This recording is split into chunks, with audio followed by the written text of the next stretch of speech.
오늘 예배하시는 여러분 모두에게 하나님께서 은혜 주시기를 바랍니다. 우리 모두는 하나님을 믿습니다. 그래서 하나님께 예배합니다. 그러면 우리가 믿는 하나님은 어떤 분이십니까? 오늘 성경은 갚아주시는 하나님, 그렇게 말씀하고 있습니다.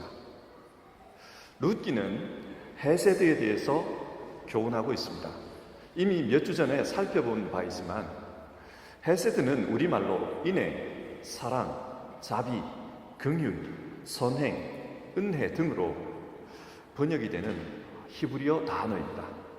그러나 이 단어의 정확한 의미는 마땅히 행할 의무, 그 이상의 사랑을 베푸는 것을 가리킵니다. 예를 들어 생각해 봅시다. 룻은 나오미의 며느리입니다. 따라서 그 시어머니를 잘 공경하는 것이 그에게 주어진 의무입니다. 그런데 이 의무는 남편이 살아있을 때까지만 적용이 됩니다. 만약 남편이 자식을 남기지 않고 죽었다면 친정으로 돌아가서 재혼을 해도 무방합니다. 이 의무로부터 자유롭게 됩니다. 그것이 당시의 관례입니다.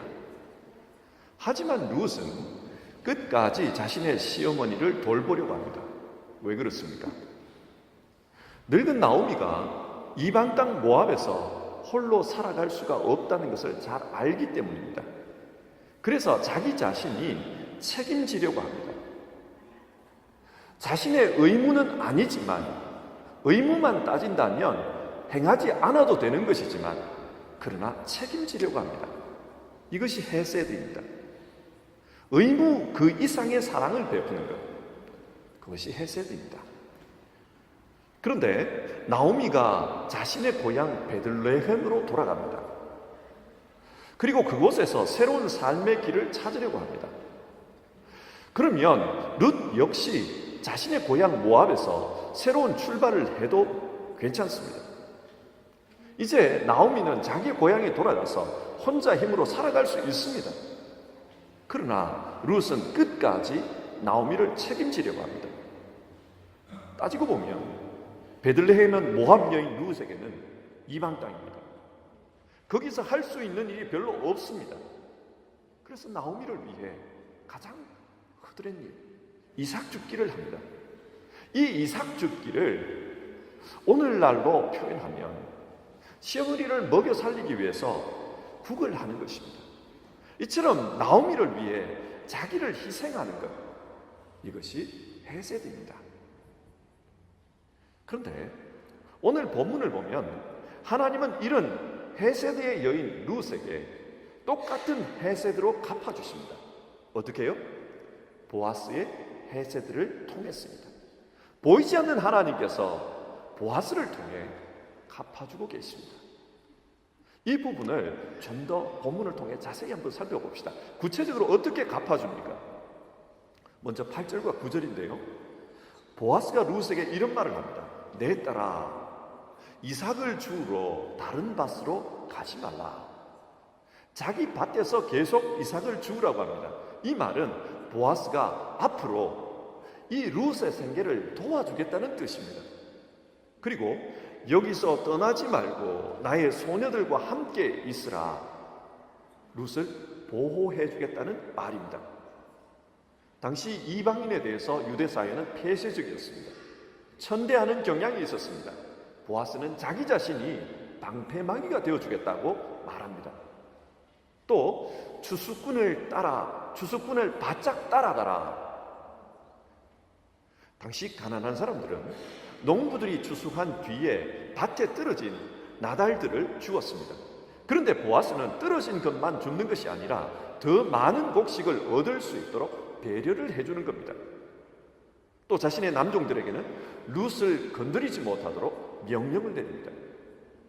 당시 중동에는 보호자가 없는 여인들을 성폭행하는 경우가 많았다고 합니다. 아주 나쁜 습관입니다. 그래서 그런 일이 일어나지 않도록 보아스는 안전 조치를 해두었던 것입니다. 또 자신들의 일꾼들과 함께 물을 마실 수 있도록 해주었습니다. 이것이 의미하는 것은 룻을 자기 집안 식솔들과 똑같이 취급해 주겠다는 말입니다. 이상에서처럼 보아스는 루스에게 여러 가지 배려를 해줍니다. 오늘날도 그렇지만 사회 고위층이 가난한 사람들의 일상에 대해서 특별히 관심을 가지는 경우는 흔치가 않습니다. 그 사람들이 어떻게 살아가는지 일상에 대해서 그렇게 관심을 가지지 않습니다. 그런데 보아스는 루스의 생활 하나하나에 구체적으로 보호를 해주고 도와줍니다. 이게 바로 헤세드입니다. 그리고 14절에서 16절을 보면요, 도시락을 싸오지 않은 루스에게 보아스가 직접 자신의 일꾼들이 먹는 것을 챙겨주는 것을 볼 수 있습니다. 옛날 유대 전통에서 식사를 함께 한다는 것은 큰 의미가 있습니다. 특별한 관계라는 뜻입니다.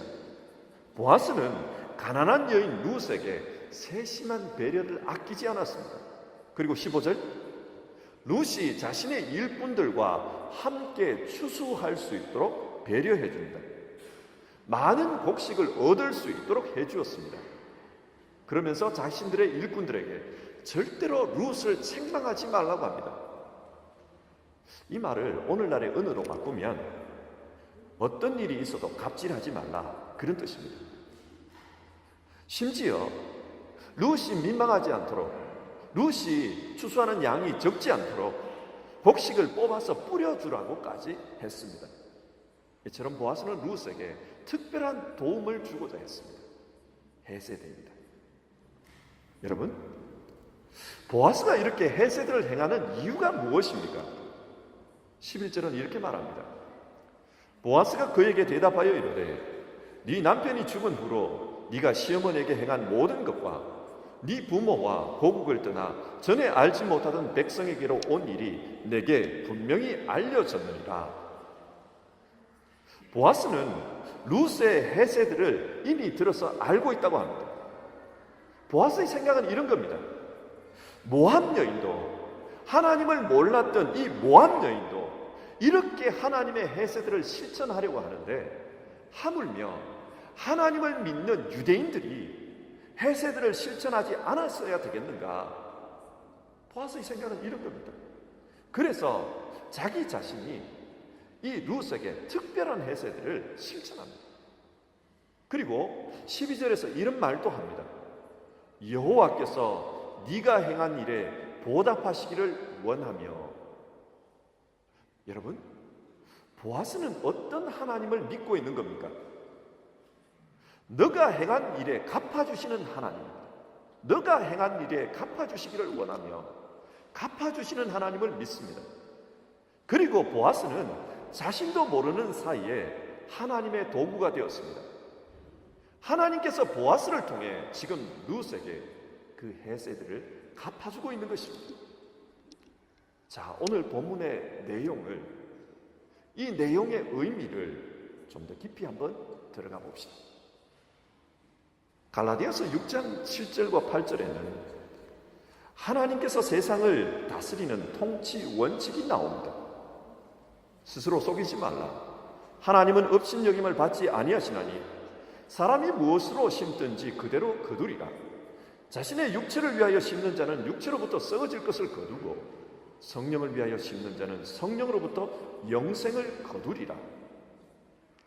하나님은 심은 대로 거두게 하십니다. 이 원칙을 가지고 세상을 다스리십니다. 예를 들어 신명기 28장을 생각해 보십시오. 하나님의 말씀을 듣고 그 말씀에 순종하는 사람에게는 들어가도 복을 받고 나가도 복을 받게 해주겠다고 약속하십니다. 그리고 그 사람의 떡반죽 그릇이 마르지 않고 자손들이 복을 받도록 해주겠다고 하십니다. 반면 하나님께 불순종하는 자들에게는 저주가 따를 것이라고 했습니다. 질병이 든다고 했습니다. 하는 일마다 실패해서 열매가 없을 것이라고 합니다. 이것이 심은 대로 거두는 겁니다. 다니엘서 1장을 보면 다니엘과 세 친구가 바벨론 왕궁에서 내려주는 음식을 거부하는 이야기가 나옵니다. 당시 바벨론 왕궁에서 내려주는 음식은 우상 숭배에 쓰였던 부정한 음식입니다. 그리고 그 음식 중에는 율법이 금하는 음식들이 많았습니다. 그래서 이 사람들은 하나님의 말씀, 율법을 지키기 위해 음식을 거부하고 채식을 합니다. 근데 여러분, 어떤 일이 일어났습니까?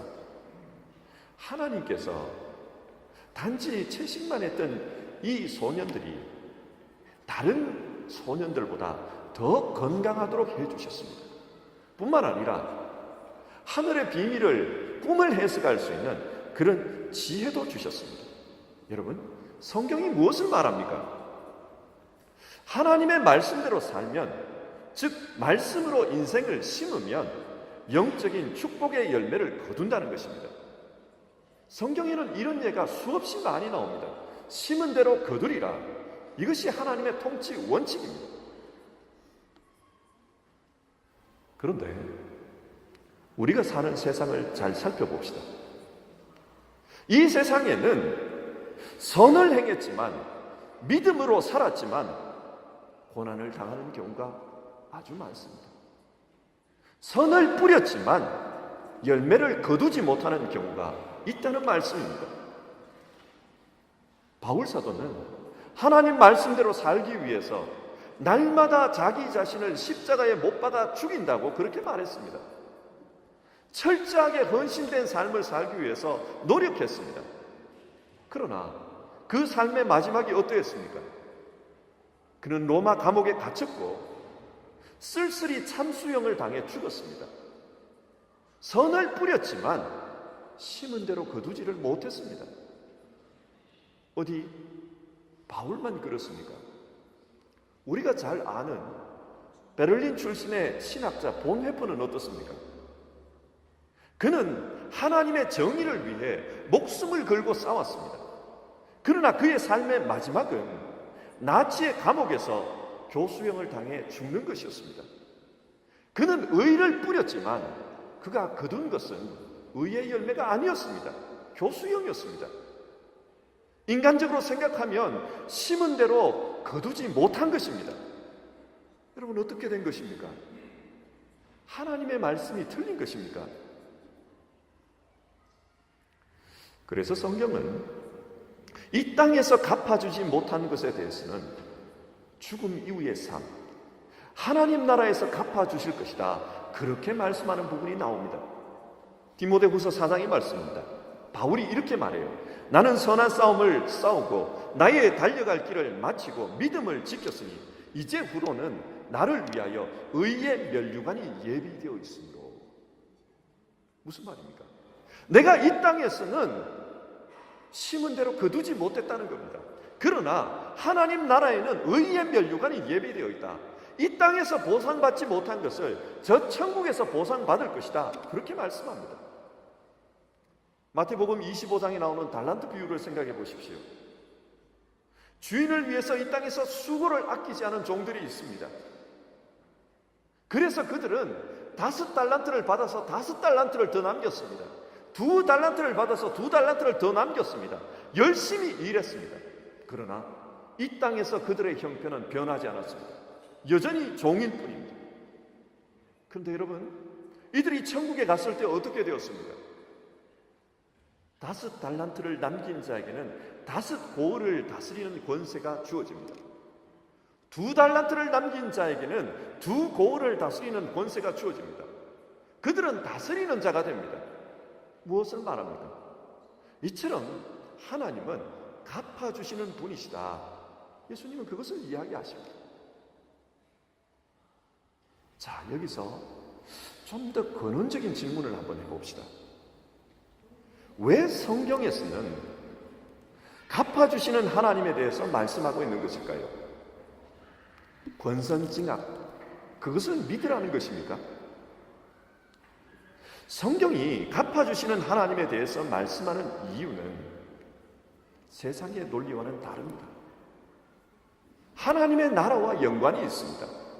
여러분, 하나님의 나라가 무엇입니까? 하나님의 뜻이 이루어지는 공동체입니다. 역사의 궁극적인 목표인 하나님의 나라가 이루어지려면 하나님의 뜻이 실천이 되어야 합니다. 그런데 사람들은 하나님의 뜻대로 사는 것을 주장합니다. 왜 그렇습니까? 현실적으로 하나님의 말씀대로 살면 손해를 보기 때문입니다. 오른뺨을 치는데 왼뺨까지 돌려대면 결국은 내게 손해일 뿐입니다. 여러분 상상해 보십시오. 여러분이 어떤 분과 실제 소송이 붙었습니다. 그 사람이 계속해서 여러분을 공격합니다. 모함합니다. 그런데 그 모든 것에서 침묵하고 다른 쪽까지 돌려대라. 이것이 쉬울까요? 쉽지 않습니다. 그렇게 하면 손해를 봅니다. 그런데도 성경이 갚아주시는 하나님에 대해서 말씀하시는 이유는 그럼에도 불구하고 하나님의 말씀대로 살라. 손해보는 것 알고 있다. 그럼에도 불구하고 말씀대로 사는 것을 주저하지 말라. 우리에게 그것을 교훈합니다. 룻기는 사사시대를 배경으로 합니다. 그러나 룻기가 기록된 것은 절대 사사시대가 아닙니다. 왜냐? 룻기 4장을 보면 다윗 왕의 이야기가 나옵니다. 이것을 감안할 때 룻기는 적어도 다윗 왕 이후에 기록되었음을 알 수 있습니다. 그러면 여러분, 하나님은 룻기를 통해 다윗 왕 이후의 사람들에게 무엇을 말씀하려는 것이었을까요? 룻기의 배경이 되는 사사시대는 굉장히 이기적인 시대였습니다. 한 예를 들어봅시다. 기드온 사사 때에 미디안 사람들이 쳐들어왔습니다. 13만 5천 명의 군인들이 쳐들어왔습니다. 그때 미디안과 싸우기 위해서 모였던 이스라엘 군대의 숫자는 3만 2천 명이었다고 합니다. 여기서 의문이 생깁니다. 민수기를 보면 출애굽 당시에 장정 숫자만 60만 명이었다고 합니다. 그런데 왜 수백 년이 지난 이후에 전쟁터에 나가는 사람이 3만 2천 명밖에 없습니까? 상식적으로 생각하면 시간이 지나면 지날수록 인구는 증가하기 마련입니다. 그런데 왜 60만 명이었던 군인이 3만 명밖에 없는 것입니까? 사사시대가 이기적이었다는 것을 말해줍니다. 사사시대는 내 문제가 아니면 비록 같은 민족이어도 돕지를 않는 그런 시대였다는 것입니다. 그러다 보니 60만 명의 장정이 살아도 늘 외적에게 시달립니다. 사사시대는 12지파가 정말 이기적으로 분열되었던 그런 시대였던 겁니다. 그리고 이 사사시대가 끝나고 다윗이 이스라엘을 통일했습니다. 그런데 이 통일 당시도 나라는 분열되어 있었습니다. 사사시대와 비슷했습니다. 남쪽 지파와 북쪽 지파가 서로 대립하고 있었습니다. 그렇다면 여러분, 이런 상황에서 다윗에게 주어진 과제가 무엇일까요? 다윗은 이 나라를 하나로 똘똘 뭉치게 만들어야 합니다. 어떻게 해요? 하나님께서는 다윗이 이루어야 할 새로운 공동체의 비전을 이 룻기를 통해서 보여주시는 것입니다. 이스라엘 12지파여, 지금 손해가 되는 것 같아도 헤세드를 행하시오. 그러면 하나님이 갚아주실 것입니다. 룻과 보아스처럼 자기 희생을 감수하고 헤세드를 행하십시오. 그것만이 이스라엘이 살 길입니다. 망해버렸던 이 나오미의 집안이 다시 살아났던 이유는, 폐허가 되었던 완전히 기근을 만났던 그 집안이 살아날 수 있었던 이유는 바로 이 헤세드입니다. 하나님께서는 그 메시지를 지금 전해주고 있는 것입니다. 여러분, 왜 성경은 갚아주시는 하나님에 대해서 강조합니까? 기복신앙을 위해서입니까? 아닙니다. 갚아주시는 하나님을 믿고 하나님 나라를 위해서 나아가라는 것입니다. 지금 당장 손해를 보더라도 그 손해가 아닐 거라는 것입니다. 결국은 하나님께서 복되게 해주실 것이라는 사실을 믿고 헤세드를 행하라. 하나님 나라를 실천하라. 그것을 말씀해 줍니다. 자, 이 말씀을 우리 시대에 한번 적용을 해봅시다. 여러분, 우리 시대는 어떻습니까? 우리 시대에는 교회 안에서도 양극화가 일어나고 있습니다. 대형 교회는 계속해서 커지고 있고 작은 교회는 더 작아지고 있습니다. 왜 이런 현상이 나타날까요? 왜 대형 교회는 계속해서 커질까요? 우리는 잘 압니다. 안 믿던 사람이 예수를 새로 믿는 게 아니라 수평이동이라는 것을 잘 압니다. 왜 교회 안에서 이런 이동이 일어나는 것일까요? 아마도 대형 교회 안에 여러 장점들이 있기 때문일 것입니다. 예배, 교육, 선교, 친교, 봉사 여러 면에서 장점이 있기 때문일 것입니다. 그러나 무시할 수 없는 이유 중에 하나는 바로 익명성입니다. 사람들은 편안히 교회에 다니기를 원합니다. 희생과 헌신이 없는, 부담이 없는 신앙생활을 원합니다. 대형 교회는 그것을 보장해 줍니다. 어떤 누구도 내가 나서지 않는 이상은 나를 모르기 때문에 헌신하지 않아도, 희생하지 않아도 부담 없이 다닐 수 있는 교회가 대형 교회이기 때문입니다. 그런데 재밌는 것은 교회가 대형화될 때 그 대형 교회에서 선포되는 메시지들입니다. 교회가 대형화될 때 대형 교회에서 선포되는 메시지를 보면 많은 경우에 번영 신앙입니다. 이렇게 하면 축복받는다. 이렇게 하면 성공한다. 개인의 번영에 대한 메시지들이 많습니다. 자, 한번 따져봅시다. 익명성을 기대하며 대형 교회에 가는 경우 그 사람들은 희생이 없는 신앙을 하기 위해서 대형 교회로 갑니다.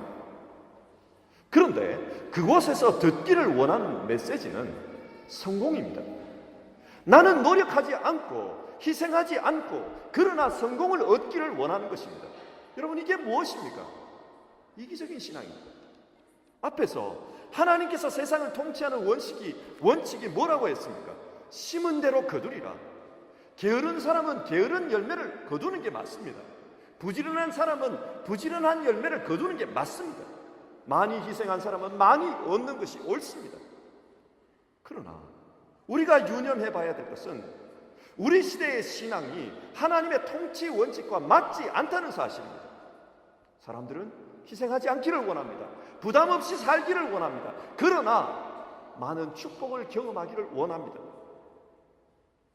희생하지 않으면서, 심지 않으면서, 해세들을 실천하지 않으면서 많은 것을 거두려고 하고 있습니다. 사람들은 그런 신앙을 원합니다. 그래서 예수님께서 이런 권면을 하십니다. 무엇이든지 남에게 대접을 받고자 하는 대로 너희도 남을 대접하라. 이것이 율법이요 선지자니라. 신학에서는 이 구절을 황금률이라고 합니다. 가장 중요한 계명이라는 뜻입니다. 이 구절을 해석하면서, 이 구절의 의미를 해석하면서 이 구절이 쓰여진 위치를 잘 살펴볼 필요가 있습니다. 이 구절의 앞에는 기도에 대한 가르침이 나옵니다. 구하라 주실 것이요, 찾으라 찾을 것이요, 문을 두드리라 그러면 열릴 것이니. 사람들은 자신의 부족한 부분을 하나님께서 채워주기를 원합니다. 그래서 기도합니다. 두드립니다. 그러나 우리가 응답받고자 한다면 응답받을 태도를 취하라는 것입니다.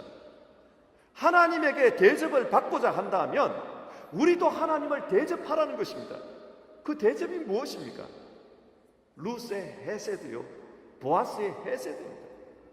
지금 당장 내 삶에 덕이 되지 않아도 하나님의 뜻을 실천하는 그런 신앙으로 살라는 것입니다. 이것이 성경이 가르치는 믿음입니다. 히브리서 11장 6절은 그 믿음과 관련해서 이렇게 말씀합니다. 믿음이 없이는 하나님을 기쁘시게 하지 못하나니 하나님께 나아가는 자는 반드시 그가 계신 것과 또한 그가 자기를 찾는 자들에게 상 주시는 이심을 믿어야 할지니라. 하나님은 상 주시는 이, 즉 갚아주시는 분이심을 믿으라고 합니다. 여러분, 성경이 왜 이것을 우리에게 말씀합니까? 기복신앙에 대한 희망을 가지라는 것입니까? 아닙니다. 신앙이란 give and take, 내가 행한 대로 보응받는 것이다, 그것을 말하고 싶은 것입니까? 아닙니다. 성경은 우리에게 오직 믿음으로 구원을 얻는다고 가르칩니다. give and take가 아닙니다. 그러면 무엇을 말하고자 하는 것입니까? 성경이 말하고자 하는 것은 갚아주시는 하나님을 믿기에 비록 내게 손해가 될지라도 선을 행하라는 것입니다. 그렇게 선을 행해야 하나님의 공동체가 이 땅에 세워진다, 그것을 우리에게 말씀해 줍니다. 가정 속에 하나님의 공동체가 세워지기를 원한다면 여러분의 희생이, 여러분의 헤세드가 있어야 합니다. 그것 없이 하나님의 공동체가 세워지길 기대해서는 안 됩니다. 교회 역시 마찬가지입니다. 이곳에 하나님의 공동체가 세워지기를 원한다면 우리의 헤세드가 실천되어야 합니다. 올해는 특별히 종교개혁 500주년을 기념하는 해입니다. 그래서 우리는 신앙의 근본에 대한 생각들을 많이 합니다. 그리고 근본으로 돌아가는 우리 자신들의 개혁이, 자기 개혁이 있어야 합니다. 우리 시대의 교회는 점점 더 이기적인 신앙이 많아지고 있습니다. 희생은 원치 않지만 열매는 기대하는 그런 신앙이 득세하고 있습니다. 희생 없이 성공할 수 있다는 번영신앙을 사람들은 기뻐합니다. 이런 현상 앞에서 우리는 룻기가 던지는 메시지에 귀를 기울여야 합니다. 갚아주시는 하나님, 그 하나님은 우리를 기복신앙으로 인도하시는 하나님이 아니라 그 하나님은 우리의 해세들을 통해서 공동체를 바로 세우기를 원하시는 하나님입니다. 말씀을 맺겠습니다. 솔로몬은 예루살렘에 성전을 지었습니다. 그 성전에는 두 개의 큰 기둥이 있었는데 하나의 이름은 야긴이고 또 다른 하나의 이름은 보아스입니다. 야긴, 저가 세우리라는 뜻입니다. 보아스, 그에게 능력이 있다는 뜻입니다. 여러분, 하나님의 집, 성전을 바치는 두 기둥의 이름을 왜 이렇게 붙였을까요? 하나님의 집은 야긴, 하나님이 스스로 세우십니다. 인간이 주인 노릇하는 그런 곳이 아니라는 것입니다. 하나님이 세우십니다. 역사의 완성은 하나님께서 이루실 것입니다. 또 하나님의 집은 보아스, 하나님의 능력을 받은 사람들이 룻기의 보아스처럼, 솔로몬 자신의 조상인 보아스처럼 해세들을 베풀므로 세워진다는 것입니다. 저와 여러분이 갚아주시는 하나님을 믿으며 비록 지금은 내 삶에 유익이 없을지라도 해세들을 행하는 그런 신앙을 했으면 좋겠습니다. 그리고 그런 신앙으로 여러분의 가정 공동체도 세워가고 또 우리 교회 공동체도 세워갔으면 좋겠습니다. 하나님은 갚아주시는 분이십니다. 그 갚아주심을 통해 자신이 원하시는 하나님의 나라를 세워가십니다. 기도하겠습니다. 하나님 아버지, 오늘은 예배관리위원회 주관으로 예배를 드립니다. 그러면서 우리가 예배를 통해 무엇을 해야 하는지를 생각합니다. 예배를 통해 하나님께 영광을 돌리고 동시에 예배를 통해 하나님의 공동체를 세워가라는 그 메시지를 실천하는 것이 중요하다는 말씀을 나눴습니다. 하나님, 우리 삶에서 해세들을 실천하기 원합니다. 말과 혀로만 사랑할 것이 아니라 오직 행함과 진실함으로 실천하는 우리가 되기를 원합니다. 하나님을 위해 때로는 손해볼 수 있기를 원합니다. 우리가 드리는 예배가 하나님의 공동체, 하나님 나라를 세워가는 그런 예배가 되기를 원합니다. 예수님의 이름으로 기도드립니다.